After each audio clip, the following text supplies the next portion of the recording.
대한민국의 힘은 저는 민주주의에서 왔다고 봐요. 노벨 평화상은 대한민국 국민이 받아야 되지 않을까?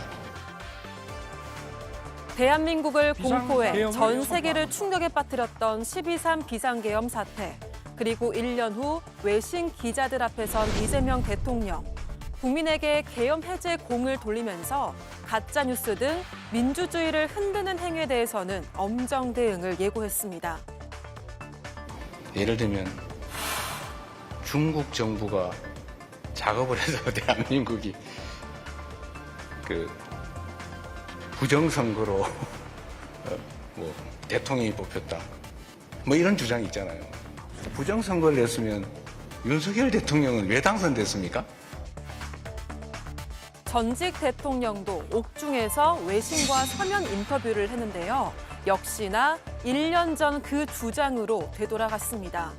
얼마 전 과거 부하와 법정에 마주 앉아 계엄의 정당성을 주장하며 공방을 벌이던 그의 모습도 떠오르는데요.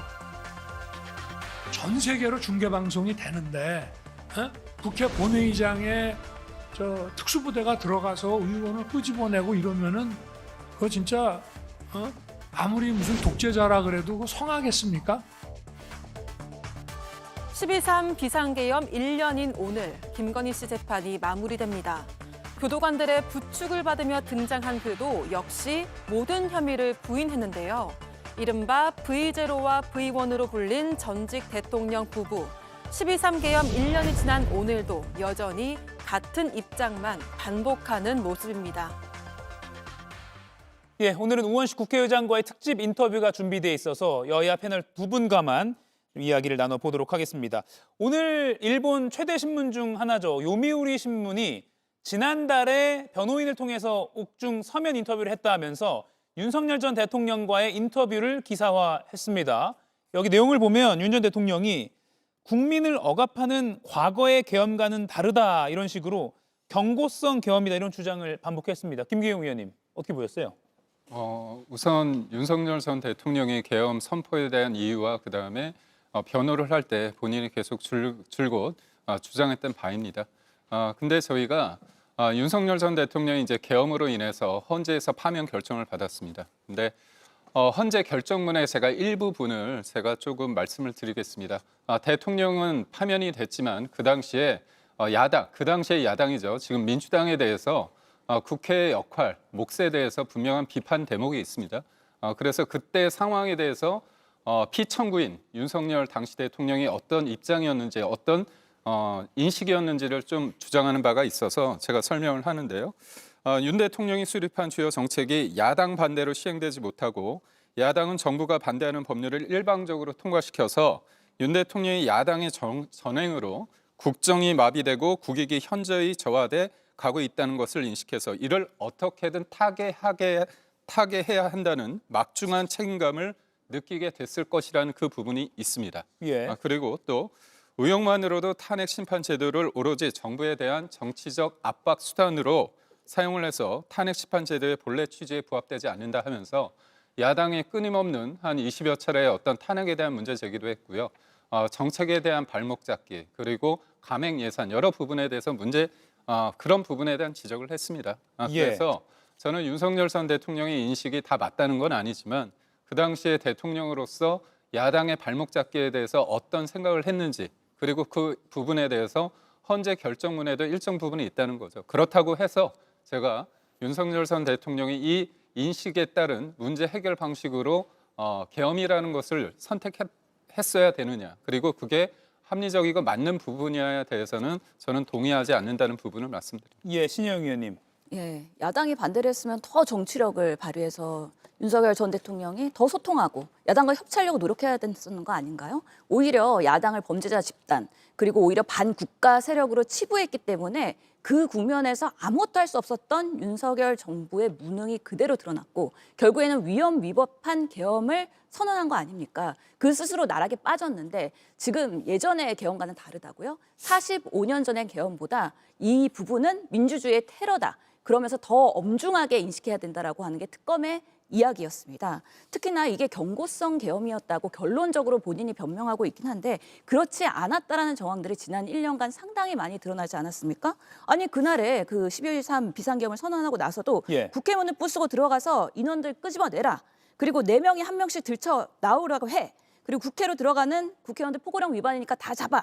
싹 다 잡아들여. 이런 부분도 있었고요. 내가 비상계엄 2번, 3번 선언하면 되니까 계속해. 이런 방식으로의 그때 윤석열 대통령의 그런 경고성이 아닌 그런 정황들이 다 드러나고 있는데 이제 와서 뭐 경고성이었다 다르다 그렇게 주장하는 것이 어느 국민들이 공감을 하겠습니까? 지난 1년간 반성은 1도 없었다. 이런 부분에서 상당한 비판을 할 수밖에 없습니다. 예, 오늘 일본 언론에도 윤 전 대통령의 주장이 담긴 기사가 옥중 인터뷰 기사가 실려서 국내 정치권에도 파장을 일으키고 있습니다. 그런가 하면 이재명 대통령이 오늘 오전에 대국민 특별 성명을 발표했습니다. 내란 진상규명에 대해서 다시 한번 강조했습니다. 그리고 이어서 외신 기자회견까지 이어갔습니다. 김기현 의원님, 오늘 이 오전의 장면 중에서 어떤 부분 눈여겨보셨습니까? 그러니까 1년 동안은 계엄 이후에 1년이 지난 상황에서 그날에 대해서 이제 이재명 대통령 같은 거는 빛의 혁명이었다 그렇게 규정을 하시고 빛의 혁명을 이루게 데 있어서 가장 중요한 역할을 했던 게 우리 국민들이라 이렇게 평가를 한 것 같습니다. 예. 그리고 국민 주권이라는 표현을 여러 번 강조하셨는데요. 저는 아쉬운 건요. 사법부, 윤석열 전 대통령에 대한 어떤 사법 처리는 지금 사법부의 영역입니다. 그런데 그 부분에 대해서 민주당이 과도하게 사법부를 바꿔야 된다. 재판부, 직위원 판사를 바꿔야 된다. 좀 압박을 하거나 직위원 재판부, 그 사법부에 대해서 사실상 인사권을 빼앗으려는 하는 법원 행정처를 없애버리고 한다 하는 부분에 대해서는 저는 이재명 대통령께서 얘기했던 사법부 존중과는 좀 동떨어져 있다고 저는 볼 수 있고요. 무엇보다도 국민주권 말씀 많이 해주셨는데 이른바 대장동 일당 관련해 가지고 항소 포기가 있었습니다. 그때 국민들은 묻는 거죠. 과연 대장동 일당 편이냐 아니냐 아니면 국민의 편이냐 했을 때 항소 포기를 하면 결과적으로 어떤 일이 일어납니까? 대장동 일당에게 7,400억 원이라는 범죄 수익을 사실상 합법적으로 세탁해서 그들의 이익에 복무하는 상황으로 되는 거 아닙니까? 그렇게 본다면 이재명 정부하에서 벌어지는 검찰과 법무부의 이 행태는 국민 주권이 아니라 대장동 주권 아닌가 그런 생각을 해봅니다. 예, 신영 의원님, 반론을 들어야 될 것 같아요. 예, 여전히 뭐 비상계엄을 두둔하고 그리고 계몽령이었다고 주장하는 많은 사람들이 국민의힘에 있지 않습니까? 그렇기 때문에 우리 국민들이 봤을 때는 1년이 지났지만 여전히 내란이 해결이 되고 있지 않다. 그리고 그날에 부역했던 많은 사람들이 여전히 권력에 영향을 미치고 있다라는 그런 불안감이 있는 겁니다. 그렇기 때문에 대통령으로서는 당연히 이런 부분에 대해서는 제대로 정제를 하겠다라는 의지를 보여주신 거고요. 이재명 정부는 국민 주권 정부입니다. 그렇기 때문에 빛의 혁명으로 태어난 우리 국민들의 K민주주의에 대한 존경, 그렇기 때문에 우리 국민들이 정말 노벨상을 받을 만큼의 그런 의미가 있다라는 이야기도 하셨고요. 그런 면에서의 오늘 시민 대행진도 같이 참여를 하시고 예. 12월 3일을 의미 있는 국민 주권의 날로 공휴일로 지정할 것이라는 강한 의지를 보였기 때문에 결국에는 지난 1년간 대한민국의 민주주의가 회복된 거는 우리 훌륭하신 국민들이 하신 거라는 거에 대해서 큰 의미를 부여했다는 면에서 또 외신 기자들도 많은 부분에 있어서는 대한민국의 그런 민주주의의 회복을 인정한 시간이지 않았나 싶습니다. 예, 최근에 김건희 씨 때문에 윤 전 대통령이 수사를 무마하려다 막판에 비상계엄까지 간 거 아니냐라는 한간의 의혹, 그런 것에 대한 궁금증이 조금 더 커질 만한 그런 법정 증언과 특검 수사 내용들이 나오고 있습니다. 예를 들면 텔레그램이나 또는 전화를 여러 차례 걸었다는 것 등 그런 것 때문에 아직 이 내란 규명이 완벽히 되지 않았다라는 그 이재명 대통령의 인식에는 공감하는 국민들이 적지 않을 것 같아요. 그렇죠. 도대체 왜 그날 평일인데 윤석열 전 대통령이 비상계엄을 선언했을까? 설명하기가 어렵긴 한데 실제로 그래서 많은 사람들이 그 주변 정황과 인터뷰를 통해서 그때 다시 되돌아가 보면은 그 김건희 씨의 명품백 논란, 도이치모터스 주가 조작의 무혐의의 무리한 그런 검찰의 무마 이런 것들이 공분을 사고 있었고요. 특히 명태균 씨가 황금폰 이제 공개한다 그러면서 내가 이거 공개하면은 이 정권 정말 한 달 만에 무너진다 그런 얘기도 하지 않았습니까? 여러 가지 위기 상황에서 윤석열의 과도한 김건희 사랑이 비상계엄까지도 연결된 거 아니냐라는 또 의심을 해볼 수가 있는 것이고요. 또 박성재 법무부 장관의 텔레그램을 통해서 예. 아니 김정숙 여사는 김혜경 여사는 수사는. 왜 김명수 대법관 그 2년 동안 왜 수사 제대로 못하고 있어요? 이런 방식으로의 김건희 씨의 주문이 있었기 때문에 본인의 이슈를 다른 것으로 덮어야 된다.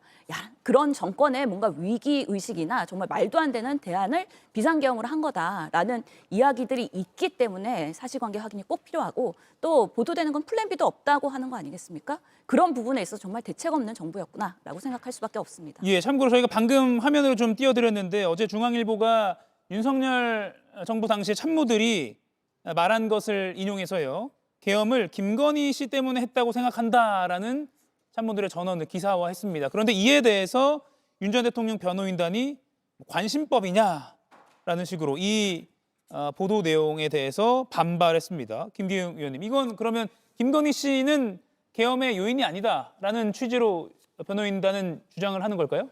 아무래도 이제 야당에 대해서 예. 경고성으로 계엄을 선포했기 때문에 그 부분에 대해서 윤석열 전 대통령 측은 동의하지 않는 것으로 알고요. 만약에 김건희 여사 입장에서 그 이유 때문에 한다면 그날 제가 알기로는 화요일이었던 것 같아요. 우리가 계엄을 했을 때 계엄 해제를 막기 위해서 가장 좋은 날은 언제일까요? 국회의원들이 금요일 날 오전에 일정을 하고요. 오후에는 다 지역구로 갑니다. 그렇다면 계엄 해제를 막기 위해서 물리적인 시간을 굉장히 확보하기 위해서는 화요일 날 할 필요가 없고요. 금요일 날 하면 됩니다.